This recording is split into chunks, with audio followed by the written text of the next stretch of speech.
Salut Mehdi. Salut Anna, ça va? Oui? Qu'est-ce que tu fais? Je rentre quelques petites infos dans mon GPS parce qu'on va aller faire un petit tour pour essayer cette nouvelle K700 GT. Bon, un petit tour à Vallée de Chevreuse, avec ça. On va plutôt aller dans l'Ardèche. En fait, on va aller faire 2000 km en 3 jours. Mais tu vas voir, c'est top confort là-dessus. 2000, mais j'étais pas au courant. Mais si, tu vois, ça va bien se passer. Ça va bien se passer, te bile pas. Oh bah non, mais moi de toute façon, Ardèche, ça veut dire soleil. Et myrtille. Yeah.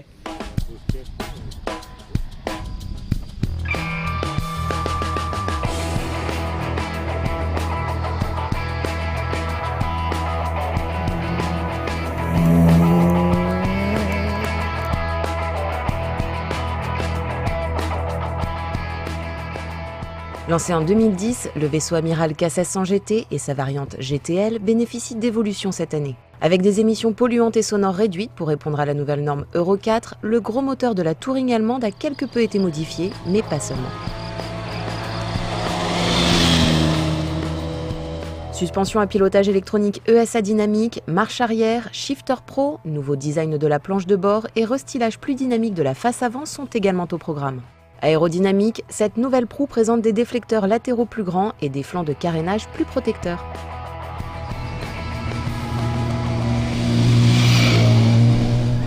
Bon, c'est vrai qu'ils ont modifié la partie avant, Anna. Bon, je peux pas vous dire que la nouvelle K16 a un meilleur CX que la précédente.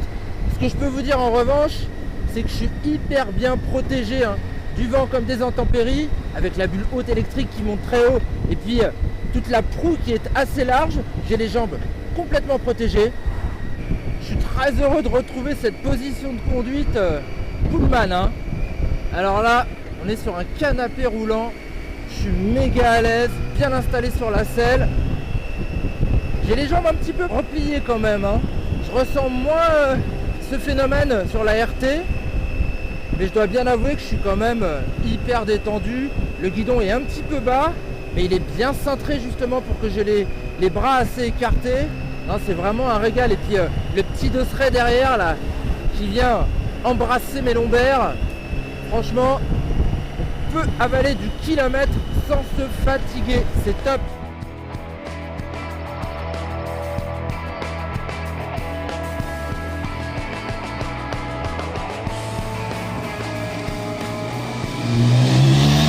Outre le moelleux de la selle et la position de conduite, côté confort, la K700 GT 2017 peut toujours compter sur son ensemble de suspension haut de gamme. Placée de part et d'autre du cadre en aluminium, elle repose sur le système dual lever à l'avant, à double bras longitudinal, et le fameux brevet paralever à l'arrière, avec bras oscillants et mono-amortisseur central.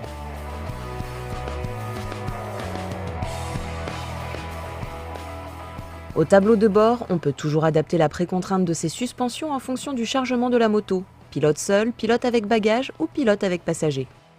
Mais nouveauté de série cette année, ces ressorts gérés électroniquement bénéficient également de la dernière évolution du système ESA dynamique.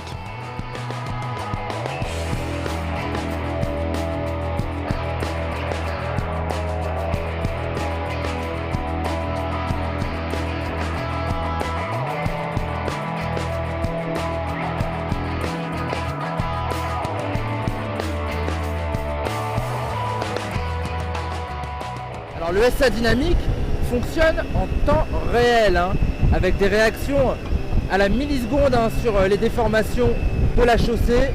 Deux types de programmation dans le hardware BMW. Une première road pour optimiser l'amortissement au niveau du confort, avec des réactions plus souples, plus hydrauliques. Et puis la phase dynamique qui rigidifie sensiblement cette grosse GT, ce qui permet vraiment d'adopter une conduite sportive avec beaucoup de répondants au niveau de la partie cycle. Et vous pouvez me croire, la partie cycle est vraiment très sérieuse, ce qui permet de profiter du magnifique 6 cylindres BMW, forteresse le bougre, il fait quand même plus de 100 kg le moteur, mais il est compact, on le sent pas du tout en largeur ce 6 cylindres en ligne. Il est très incliné vers l'avant pour justement optimiser le poids de la bestiole, de telle sorte qu'on ait un centre de gravité assez bas. On n'est pas encore au niveau de la Gold, mais c'est quand même très sérieux et très bien fait à ce niveau-là, ce qui assure une certaine agilité, une certaine aisance. On fait 3 mètres, on l'a déjà en main. Avec ses nouveaux pots catalytiques, sublimés par de nouveaux embouts de silencieux, son filtre à charbon ainsi que sa cartographie remaniée, la nouvelle K1600 GT répond à la norme anti-pollution Euro 4. Toutefois, malgré ces modifications, ses performances sont inchangées. On peut donc toujours compter sur ses 160 chevaux et son couple dantesque de 175 Nm.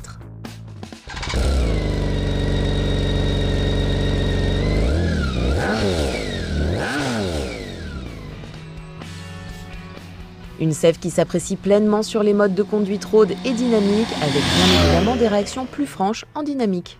Et pour limiter tout désagrément lorsque la chaussée est mouillée, le mode Rain, moins velu en puissance et en couple, est également plus docile à l'ouverture des gaz.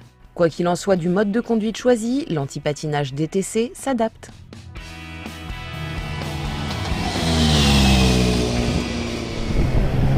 Alors ce moteur, c'est un monstre de souplesse. Autant on peut évoluer tranquillement sur les 2000 tours, cruiser à 3000, 3-4000. Sur l'auteur à 130 en 6ème, on met le cruise control. Et là, on est à 3750 tours.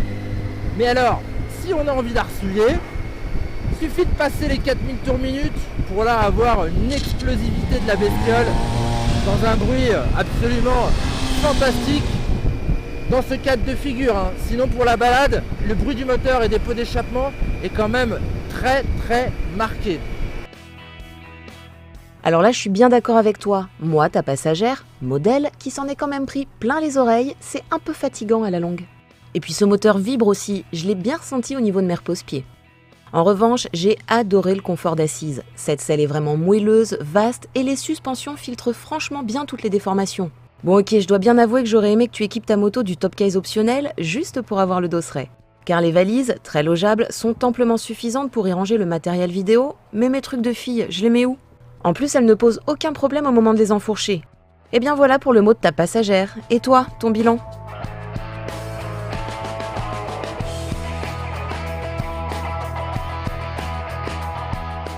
Bon, la K16, passée en Euro 4, reste au final la même K16 qu'auparavant. Elle figure toujours parmi l'élite des grosses GT. Niveau freinage aussi, c'est franchement du sérieux, avec le levier qui est adaptable. On a beaucoup de mordants, très bonne progressivité. L'arrière marche aussi très bien. Et en plus cette année, en option, il y a même la marche arrière.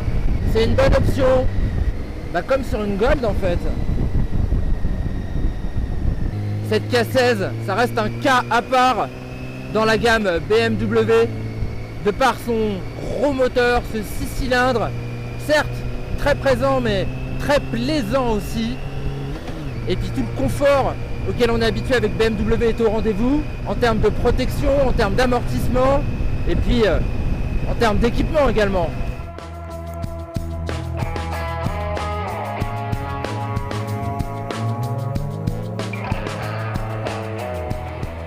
En effet, en option, les clients BMW pourront disposer du Shifter Pro, à la montée comme à la descente, de l'éclairage directionnel adaptatif, de l'éclairage diurne, de l'aide au démarrage en côte, du système de contrôle de la pression des pneus, du verrouillage centralisé, des projecteurs additionnels, du système de démarrage sans clé ou encore de l'appel d'urgence e-call en choisissant un des packs d'accessoires.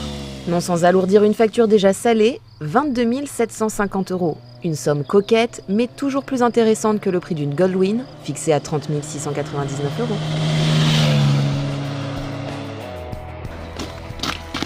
Bon, tout ça c'est attaché. Bon il nous reste plus que 700 km à faire pour retourner vers Paris. C'est cool, bel essai sur cette BMW K16, du bonheur. Allez, c'est parti.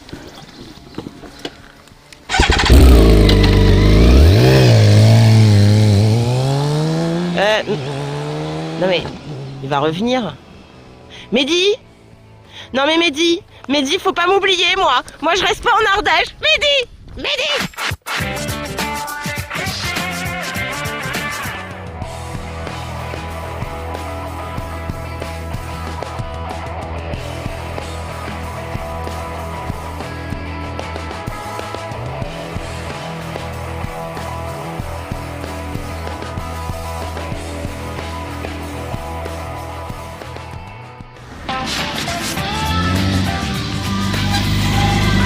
crois que j'ai oublié un truc. Ouais, moi. Je suis désolé, Anna. Ouais, Allez, viens, monte. j'ai cru que j'allais rester en Ardèche. On n'est pas bien là? En mode bretelle?